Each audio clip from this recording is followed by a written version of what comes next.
여러분, 만약 한 나라의 가장 높은 어른인 국모가 자기 나라 궁궐 한복판에서 외세의 손에 무참히 살해당하는 충격적인 사건이 벌어진다면 과연 그 나라는 어떻게 될까요?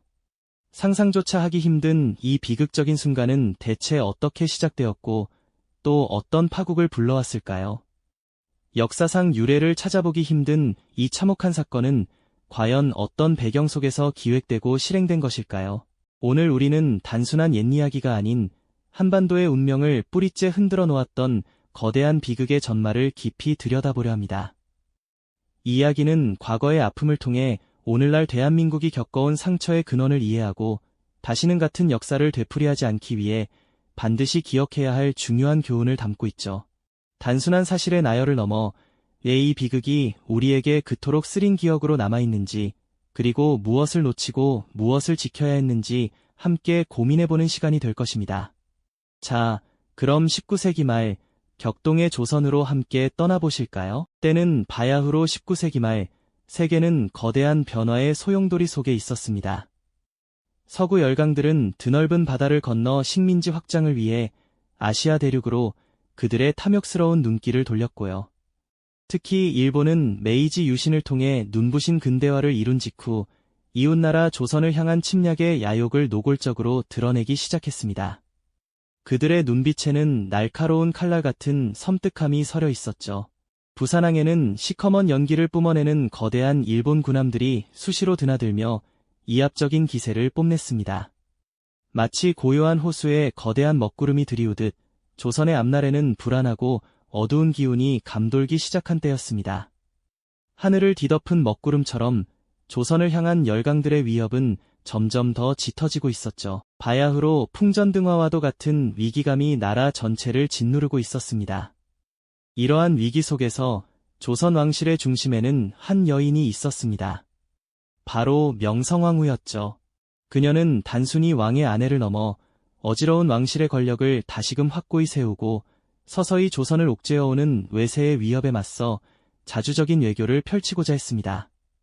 마치 거친 파도 속에서 흔들리는 배의 키를 잡으려는 노련한 선장처럼 그녀는 고뇌하며 나라의 방향을 필사적으로 모색했죠. 경복궁의 깊은 밤, 고종 황제와 함께 마주 앉아 밤늦도록 국사를 논하는 황후의 뒷모습에서는 나라의 운명을 짊어진 무거운 책임감이 고스란히 느껴졌습니다. 일본은 조선을 자신들의 세력권 아래 두기 위해 갖은 술수를 부렸습니다. 때로는 통상조약을 핑계로, 때로는 근대화와 개화를 명목으로 조선의 내정에 깊숙이 개입하려 했죠. 그들의 의도는 너무나도 명확했습니다. 조선을 발판 삼아 대륙으로 뻗어나가려는 거대한 야심을 실현하는 것이었으니까요. 일본 공사관에서는 밤늦도록 불이 꺼지지 않았고 비밀리에 오가는 수많은 문서들 속에는 조선의 주권을 침탈하려는 음모들이 빼곡히 담겨 있었습니다. 그들의 시선은 언제나 경복궁을 향하고 있었죠.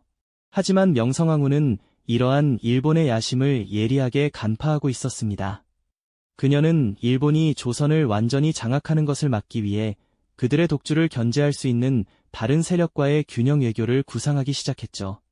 마치 팽팽한 줄다리기에서 한쪽으로 기울어지는 힘을 다른 쪽에서 받쳐주려는 것처럼 말입니다. 러시아나 청나라 같은 다른 열강들을 끌어들여 일본의 영향력을 희석시키려 했던 것입니다. 이는 단순한 권력 다툼이 아니었습니다. 나라의 운명을 지키기 위한 피할 수 없는 필사적인 몸부림이었죠. 이러한 황후의 움직임은 일본에게는 그야말로 눈엣 가시 같은 존재였습니다. 그들은 조선을 소나기에 넣으려는 자신들의 원대한 계획의 황후가 가장 큰 걸림돌임을 깨달았죠. 서서히 보이지 않는 곳에서 황후를 향한 불길한 그림자가 드리워지기 시작했습니다. 아직은 미미한 속삭임에 불과했지만 그 속삭임은 곧 걷잡을 수 없는 분노와 복수심으로 번져나가게 될 씨앗이었습니다. 조선을 둘러싼 먹구름은 점점 더 짙어지고 있었죠.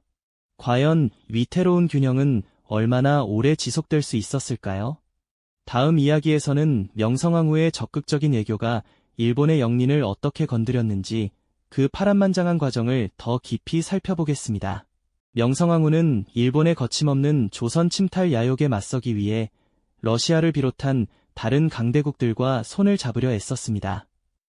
동아시아에서 세력 확장을 꾀하던 러시아에게 조선의 이러한 제안은 그야말로 반가운 기회였을 겁니다. 황후의 외교적 노력은 일본의 독주에 제동을 거는데 상당한 효과를 발휘하기 시작했죠. 특히 일본이 청일전쟁에서 승리한 뒤 시모노세키 조약으로 요동반도를 차지하려 했을 때 러시아, 프랑스, 독일 세 나라가 함께 압력을 넣어 일본이 결국 요동반도를 청나라에 반환하게 만든 삼국 간섭은 결정적인 사건이었습니다. 일본은 이 삼국 간섭의 배후에 명성황후의 능수능란한 외교술이 숨어있다는 사실을 명확히 인지하고 있었습니다. 그들의 눈에 황후는 더 이상 단순한 조선의 국모가 아니었죠. 조선을 완전히 자신들의 영향권 아래 두려는 원대한 계획을 번번이 가로막는 가장 큰 걸림돌이자 반드시 제거해야 할 정치적 적으로 낙인 찍히게 된 것입니다. 당시 조선에 부임한 일본 공사 미우라 고로의 분노는 하늘을 찌를 듯했습니다.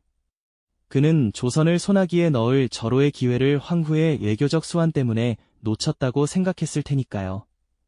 어두운 일본 공사관의 밀실에서 혹은 번잡한 주점의 한 구석에서 황후를 향한 살벌한 음모가 서서히 그리고 끈질기게 구체화되기 시작합니다. 그들의 눈빛에는 복수심과 함께 조선을 향한 맹렬한 지배욕이 이글거렸습니다. 1895년 10월 8일 새벽, 경복궁은 깊은 잠에 빠져 있었습니다. 하지만 그 고요는 곧 피비린내 나는 비극에 의해 무참히 깨지고 말았죠. 일본 공사 미우라 고로의 지휘 아래 일본인 낭인들과 일본군 수비대, 그리고 조선인 협력자들이 어둠을 뚫고 궁궐을 향해 무자비하게 난입합니다. 그들의 칼날은 새벽 공기 속에서 섬뜩하게 번뜩이며 궁궐의 평화를 갈기갈기 찢어발겼습니다. 이들은 오직 한 사람, 명성황후를 찾아 곤령 앞으로 들이닥쳤습니다. 황후를 지키려던 궁녀들은 무참히 살해당했고 마침내 낭인들은 황후의 침전까지 들이닥쳤습니다. 역사의 가장 참혹한 순간이 바로 이때였습니다. 한나라의 국모가 자국의 궁궐 한복판에서 외세의 칼날에 쓰러지는 전대미문의 비극이 벌어진 겁니다. 황후의 시신은 모욕적으로 훼손되었고 증거를 인멸하려는 듯 궁궐 한편에서 불길에 휩싸여 사라졌습니다. 새벽 하늘을 붉게 물들인 그 불길은 단순한 화염이 아니었습니다.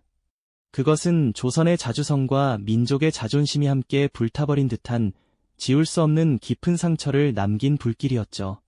이 사건은 단순한 암살을 넘어섰습니다. 그것은 약소국의 주권이 어떻게 철저히 유린될 수 있는지를 전 세계에 알리는 비극적인 선언과 같았습니다. 감히 상상조차 할 수 없는 잔혹함 앞에서 조선 백성들은 깊은 충격과 분노, 그리고 무력감에 휩싸였을 겁니다. 국모를 잃은 조선은 깊은 혼돈과 절망 속에 빠져들었습니다. 고종 황제는 일본의 꼭두각시가 된 내각의 압력에 시달리며 자신의 신변마저 위태롭다고 느꼈죠. 결국 고종은 1896년 2월 러시아 공사관으로 거처를 옮기는 아관 파천을 단행합니다. 이는 일본의 영향력에서 벗어나 자주적인 국정을 운영하려는 그야말로 필사적인 몸부림이었습니다. 하지만 일본은 을미사변 직후 단발령을 강요하며 조선 백성들의 전통과 자존심마저 짓밟으려 했습니다. 부모로부터 물려받은 머리카락을 자르라는 청천벽력 같은 명령에 분노한 유생들과 백성들은 전국 각지에서 위병을 일으켜 격렬하게 저항했습니다. 명성황후 암살이라는 치욕스러운 비극은 단순히 한 개인의 죽음이 아니었습니다. 그것은 조선이라는 나라가 겪어야 할 시련의 서막이자 자주 독립을 향한 민족의 열망이 더욱 뜨겁게 타오르는 계기가 되었죠. 비록 국모를 잃고 주권이 무참히 유린되는 고통을 겪었지만 이 비극은 오히려 우리 민족에게 나라의 소중함을 뼈저리게 일깨우고 강대국의 틈바구니에서 스스로를 지켜야 한다는 준엄한 교훈을 안겨주었습니다. 역설적이게도 이러한 고난 속에서 조선은 대한제국이라는 새로운 이름으로 다시 일어서려는 의지를 다지게 됩니다. 국모 암살이라는 참혹한 비극 이후 조선은 대한제국이라는 새로운 이름으로 다시 일어서려 했습니다. 과연 고종 황제는 나라의 주권을 되찾고 자주독립의 꿈을 이룰 수 있었을까요? 다음 이야기에서는 대한제국 시기의 고난과 노력을 더 깊이 들여다보겠습니다. 이 영상이 도움이 되셨다면 좋아요와 구독 부탁드립니다. 여러분의 응원이 제게 큰 힘이 됩니다. 다음 영상에서도 더 유용한 정보를 공유하겠습니다. 감사합니다.